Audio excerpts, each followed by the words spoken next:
I do some interior design, and I do most of that when people contact me through Instagram.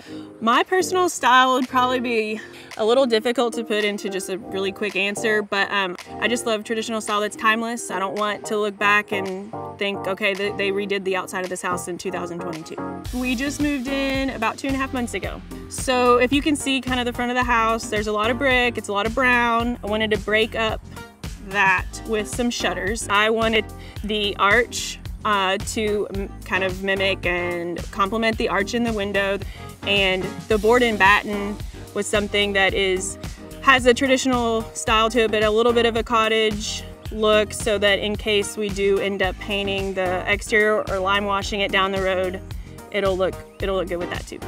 I think vinyl is really handy for maintenance reasons. As handy as I am, I don't plan on getting on a ladder and painting the shutters again in a couple of years. As far as the price points, I mean, under $1,000 and you have a whole new look on the front, and there's nothing else you can do for that price. Wow, those look amazing. That didn't take very long at all. I am so happy about how this turned out. I knew that the shutters were gonna look amazing, but this just blew my mind.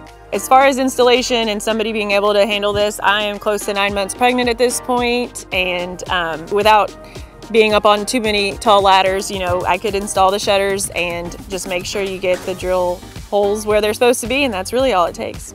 I'm obsessed with the look of my house now. I loved it before, but it was just a little bit missing something. It was a lot of brick, so we wanted to break it up, and the shutters, honestly, it's better than I could have imagined.